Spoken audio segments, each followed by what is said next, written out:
BNP জনগণের সাথে প্রতারণা করেছে, বিএনপি কথা রাখে নাই, মানুষের কমিটমেন্ট ব্রেক করেছে। তারা 70% মানুষের জনগণের বিরুদ্ধে তারা অবস্থান নিয়েছে।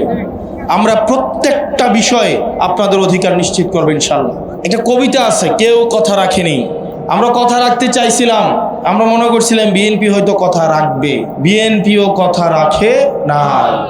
বিএনপি যখন ক্ষমতায় ছিল না, যখন মজলুম ছিল, বিএনপির নেতাকর্মীরা যখন বাসায় ঘুমাইতে পারতো না, বিএনপির মহাসচিব গাড়ি মধ্যে বসে কান্নারত অবস্থায় বলে আমার কর্মীরা ঢাকা শহরে এসে রিক্সা চালায়, আমার কর্মীরা ধান খেতে ঘুমাইতে হয়।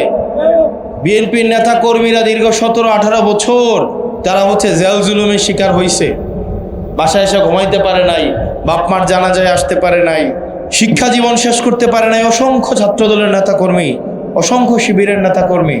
তখন বিএনপি বলছিল র্যাবকে বিলুপ্ত করা হবে।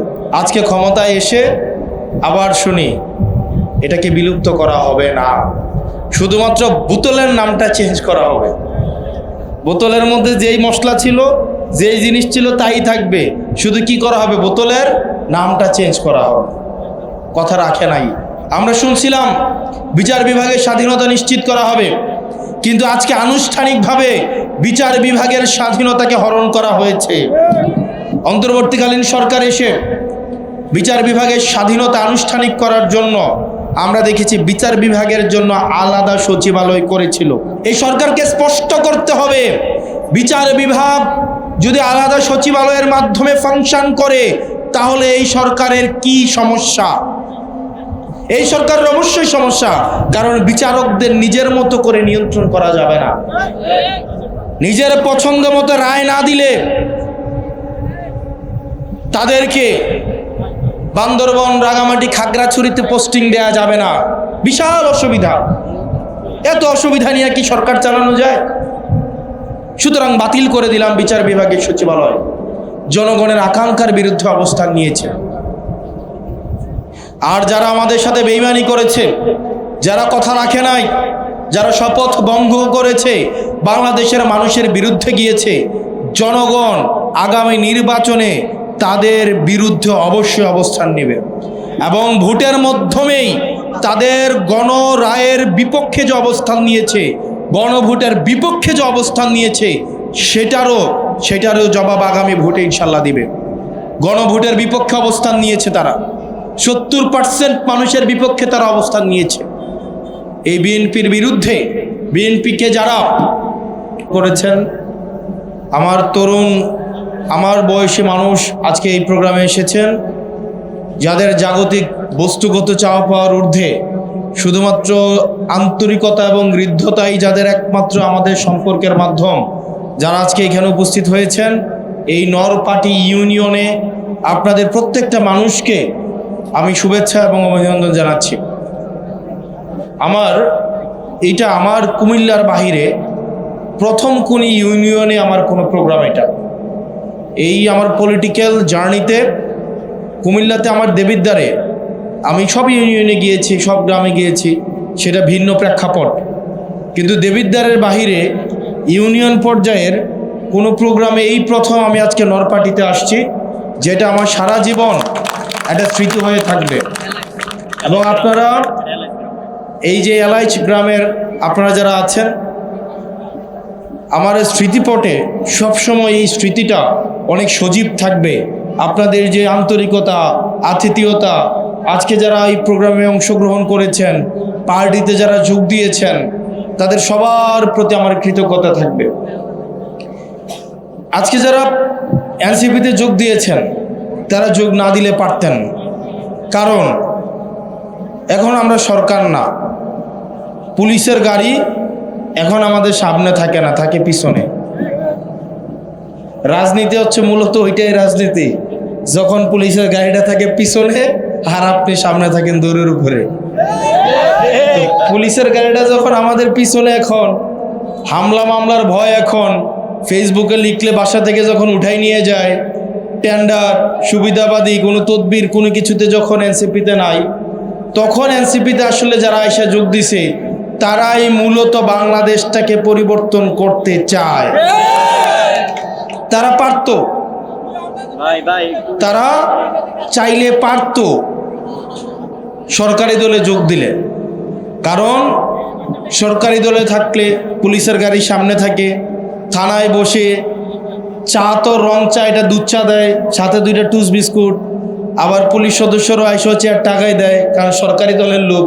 এটা একটা অন্য ধরনের বিষয়।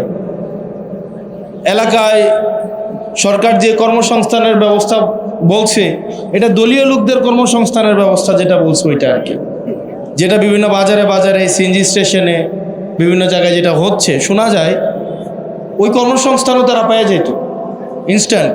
টেন্ডারবাজি চাঁদাবাজি তো আসেই। এত সুযোগ থাকার পরেও তারা স্রোতের বিপরীতে তারা পরিবর্তনের পক্ষে এসে দাঁড়িয়েছে বলে আমরা তাদের সবাইকে একটা করজোড়ে হাতে তালে দিয়ে বরণ করে নিই। প্রিয় নরপাটি গ্রামবাসী, ইউনিয়নবাসী এবং এলাইচ গ্রামবাসী, আপনারা যারা আছেন এখানে সবাই এনসিপি করেন না। কেউ হয়তো আমাকে দেখতে আসছেন, আমাদেরকে দেখতে আসছেন, ছাত্রশক্তির নেতৃবৃন্দ, যুবশক্তির নেতৃবৃন্দ দেখতে আসছেন। আপনাদের এনসিপি করা লাগবে না। আমাদের এই যে রাজনীতিটা, এই রাজনীতিটা হচ্ছে এটা পরিবর্তনের রাজনীতি। ভাই রাজনীতি কি পরিবর্তন? সবাই তো একই কথা কয়, মঞ্চে দাঁড়াইলে বিএনপি তো একই কথা বলতেছে, 31 দফা দেশে দিয়ে পরিবর্তন করতে চায়। আমরা এমন একটা বাংলাদেশ বিনির্মাণ করতে আগ্রহী, যে বাংলাদেশে এই যে আজকে যারা স্বপ্ন নিয়ে এখানে দাঁড়াইছে বেশিরভাগই কিন্তু আমাদের বয়সে পোলাপান। আর যারা মুরব্বী, দাড়ি পাকা লোক, অভিজ্ঞ মানুষ, তারা একটু কম আসে। অভিজ্ঞ মানুষ তো কম আসে। তাদের অভিজ্ঞতা নিয়ে আমরা চলতে চাই, কারণ তাদের জীবনের হিসাব কিতাবে অনেক হিসাব কিতাব করে তাদের চলতে হয়। তারা আমাদের সাথে হোয়াটসঅ্যাপে যোগাযোগ রাখে, তারা আমাদের সাথে মেসেঞ্জারে যোগাযোগ রাখে, কিন্তু অনলাইন ভার্চুয়ালি ফেসবুকে তারা হিসাব পোস্টে কমেন্ট করে না। তারা হোয়াটসঅ্যাপে শুভেচ্ছা জানাবে, অভিনন্দন জানাবে, আর সামনে আসলে ভাতিজা বুঝোই তো সরকারে তো অন্য একটা দল আসি, সমস্যা নেই আসি। কিন্তু আমাদের সাথে এই তরুণ প্রজন্ম যারা আছে, যাদের বস্তুভিত্তিক চাওয়া পাওয়া নাই, জাগতিক চাওয়া পাওয়া নাই, যারা রাত জেগে খেলা দেখে, চ্যাম্পিয়ন্স লিগ দেখে, এল ক্লাসিকো দেখে, সকালে আবার আইসা মিছিল করে, ওরা স্কুলে যায়, নিয়মিত পড়াশোনা করে, আবার অন্যায়ের বিরুদ্ধে প্রতিবাদ করে। এরা বাপের অন্যায়কেও ছেড়ে দিয়ে কথা বলে না, কারণ ওরা এই প্রজন্ম বুঝে গিয়েছে অবৈধ টাকায়, দুর্নীতির টাকায় বাপের লক্ষ লক্ষ হাজার হাজার কোটি টাকা থাকার থেকে সততা দিয়ে এবং যোগ্যতা দিয়ে একবেলা খাবার খাওয়া আরো বেশি সম্মানের। সে সম্মান খোঁজে, এই প্রজন্ম কিন্তু সম্মান খোঁজে, কারণ এই প্রজন্ম বুঝে গিয়েছে এই জমি, অবৈধ টাকার জমি, অবৈধ টাকার ফ্ল্যাট, বিদেশের বেগম পাড়া জীবনে সম্মানজনক মৃত্যু নিয়ে আসে না।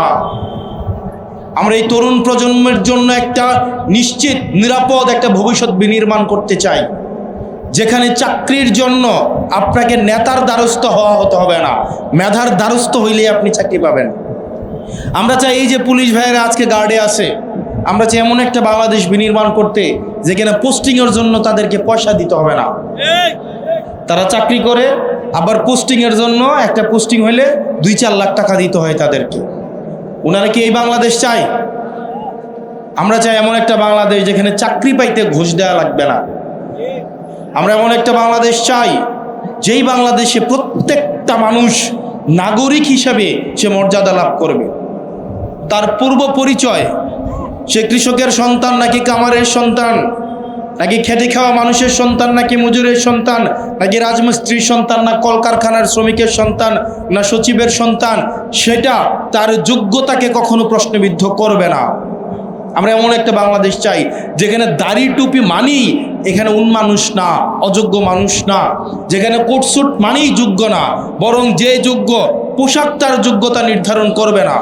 আমরা এমন একটা বাংলাদেশ চাই যেখানে ধর্মের ভিত্তিতে কাউকে পার্থক্য করা হবে না। আমার হিন্দু ভাই যারা আছে যোগ্যতার ভিত্তিতে তারা তাদের সমমহিমায় প্রতিষ্ঠিত হবে, বৌদ্ধ খ্রিস্টান সমমহিমায় প্রতিষ্ঠিত হবে। আমাদের মধ্যে একটা সাম্প্রদায়িক সম্প্রীতি থাকবে। নারীদেরকে কেবল নারী বলে তাদেরকে পিছিয়ে রাখা যাবে না, সমাজ থেকে তাদেরকে বাদ দেওয়া যাবে না, বরং প্রত্যেকেই তার যোগ্যতা দিয়ে তার স্ব জায়গায় সে প্রতিষ্ঠিত হতে পারবে, সবার জন্য সুযোগ উন্মুক্ত থাকবে। আমরা এমন একটা বাংলাদেশ চাই। আমরা যখন ইউনিভার্সিটিতে পড়তাম তখন আমরা শুনতাম প্রধানমন্ত্রী হইতে হইলে শুধুমাত্র 2 পরিবারের হইতে হবে, এর বাইরে প্রধানমন্ত্রী হওয়া যাবে না। প্রিয় নরপাটি ইউনিয়নবাসী, আমরা এইটার পরিবর্তন চাই। আপনি কার সন্তান এটা ম্যাটার করে না, আপনার যোগ্যতা আছে, আপনি সমমহিমায় আপনার জায়গায় যাবেন। এই যে তরুণ প্রজন্ম আজকে এই প্রোগ্রামে যারা আসছে, আমাদের ভবিষ্যৎ অতীতের প্রজন্মকে কিন্তু আমরা প্রশ্ন করি এবং আমরা দায়ী করি, তারা আমাদের বর্তমান নিশ্চিত করতে পারে নাই, নিরাপদ করতে পারে নাই। ঠিক আজকে থেকে 20 বছর পরে এই তরুণ প্রজন্ম কিন্তু আমাদেরকে দায়ী করবে যে আমরা যদি তাদের নিরাপদ ভবিষ্যৎ নিশ্চিত করতে না পারি। তারা 20 বছর পর আমাদের দিকে আঙ্গুল উঠাবে, আপনারা আমাদের জন্য কিছু করতে পারেন নাই। যেমন আমরা এখন আমাদের অতীতকে আঙ্গুল তুলি না।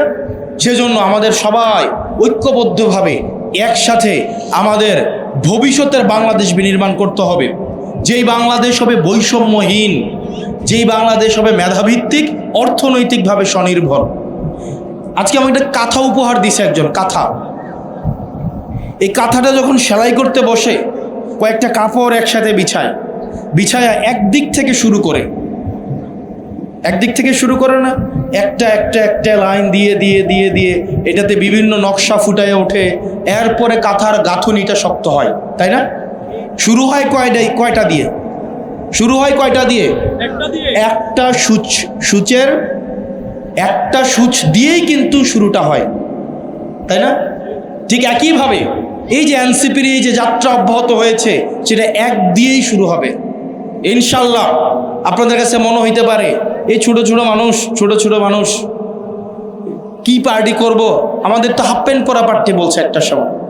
আমরা যখন ভোট করতে নামছি হাদি ভাই সহ আমাদেরকে বলছে আমরা নাকি 500 ভোট পাবো। কয়শো ভোট? হাদি ভাইয়ের আমরা যখন ক্যাম্পেইন করতাম, আমরা প্রত্যেক দিন আসা হিসাব মিলাইতাম যে আজকে 550 হয়েছে কিনা, 550 হয়েছে কিনা, 572 হয়েছে কিনা, 565 হয়েছে কিনা। শেষ পর্যন্ত ওই ভোট 1,72,000 গিয়ে ঠেকছে। শুরু হয়েছে কত দিয়ে?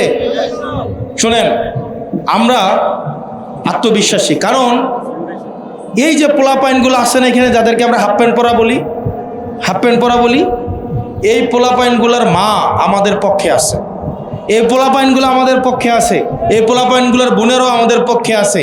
শুধুমাত্র বাপ একটু হেলদোল অবস্থায় আছে, ওই লোক খুব অশান্তিতে আছে।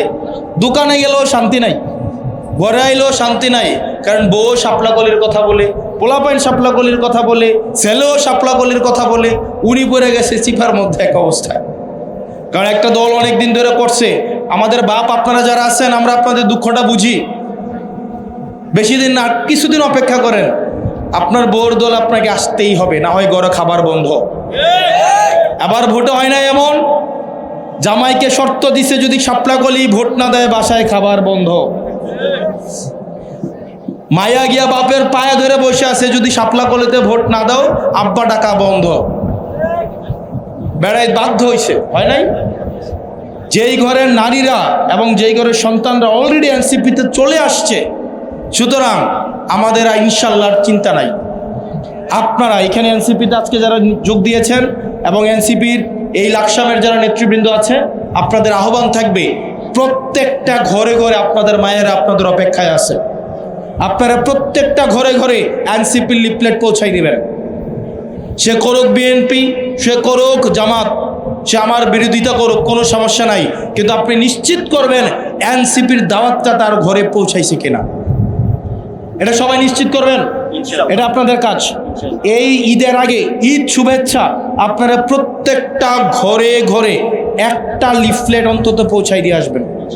এই পুরা লাকসাম উপজেলায় যতগুলা ঘর আছে, যতগুলা দোকান আছে, সব জায়গায় যেন আমাদের একটা লিফলেট পৌঁছায়। আমাদের স্কুলের যারা আছে, কলেজের শিক্ষার্থীরা যারা আছে, আপনারা যারা আছেন, এই প্রজন্মটাই হচ্ছে আমাদের প্রজন্ম। আমাদের রাজনীতির কনজিউমার হচ্ছে এই প্রজন্মটা। ইনশাল্লাহ আমরা আপনাদেরকে সাথে নিয়ে আমাদের পরবর্তী বাংলাদেশ বিনির্মাণ করব। আপনারা এই নরপাটি ইউনিয়নের যারা আছেন এবং এই এলাইচি গ্রামের যারা আছেন, এই গ্রাম আমার স্মৃতিপটে সবসময় সজীব থাকবে। আমরা চাই আমরা হাদি ভাইয়ের হত্যা থেকে শুরু করে, আলিফ হত্যা থেকে শুরু করে, পরবর্তীতে আবরার ফাহাদ থেকে শুরু করে আমাদের বোন কিছুদিন আগে কারিনা কাইসার মারা গিয়েছেন। আপনারা দেখেছেন যেই দেশের প্রধানমন্ত্রী বিনা ভোটের প্রধানমন্ত্রী পালায় যায়, তাদের যেই কিছু ফ্যান ফলোয়ার আছে বিদেশে বসে, একটা জিনিস চিন্তা করেন, সে নিজেই পালায় আছে, সে পালাই থাকে, আবার বলে কি পালানোর জায়গা পাবে না। সে নিজে আছে কোথায়? পালায়। আবার সে নিজে কি বলে? পালানোর জায়গা পাবে না। সে নিজেই থাকে দৌড়ের উপরে, আবার বলে কি দৌড়ানোর জায়গা পাবে না। এই এদের উল্লাস আপনারা কিছুদিন আগে দেখেছেন। আমরা প্রত্যেকটা এই অপরাধের বিচার আমরা নিশ্চিত করব ইনশাআল্লাহ। আপনারা ভালো থাকবেন, সুস্থ থাকবেন, এবং এই ইউনিয়নের এই যাত্রা আমাদের অব্যাহত থাকবে। আমাদের ৬,৭০০-র উপরে যে ইউনিয়ন আছে আমাদের, আমরা প্রত্যেকটা ইউনিয়নে আমাদের এনসিপির কার্যক্রম অব্যাহত থাকবে। আসসালামু আলাইকুম ওয়া রাহমাতুল্লাহি ওয়া বারাকাতুহু।